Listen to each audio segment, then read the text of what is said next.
So you have people like Professor John Akech, the Vice Chancellor of University of Juba. He's someone who believes so much in education. He's someone that wants to improve the situation in the country. But he has no resources. And he's supposed to provide education.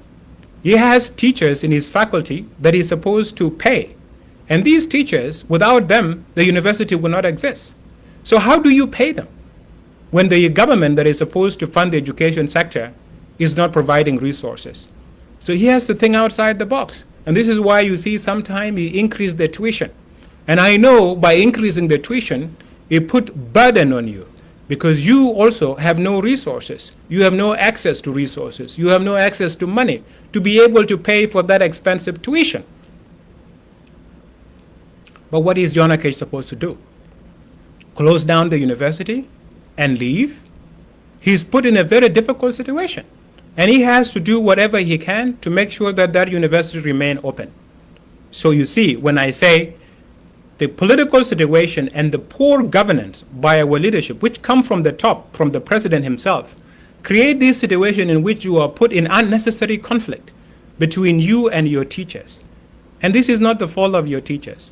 This is not the fault of your administrators, because they are trying their best to make sure that the school remain open and that you have access to education. But if they have no resources from the government, then they have to think about ways to increase funding. What I want from you, the students, is to understand this and to know where the problem is. The problem is not with John Akech. The problem is with the government, starting with the Ministry of Higher Education and ultimately with the president and the parliament. Every single year when the budget is made, the resources are allocated to wrong priorities. They do not invest them in the people of South Sudan. And this is why you see the quality of education in South Sudan has deteriorated and continue to deteriorate for many, many, many years. We as people of South Sudan and you as students, you need to really understand what the current problem is. It's not a problem of John Akech. It's not a problem of any of the vice chancellors that you find at all these universities in South Sudan. They're struggling.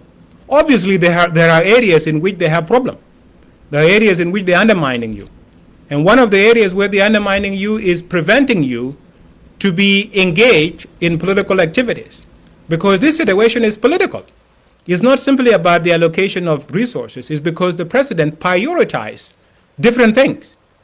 But if he knows that you as students are united and you are not afraid, you are able to demand your due right, then people will hear you. Because if they don't hear you, you as students are capable of bringing change in South Sudan. Look at across the world. The students' movement have been able to transform the entire countries.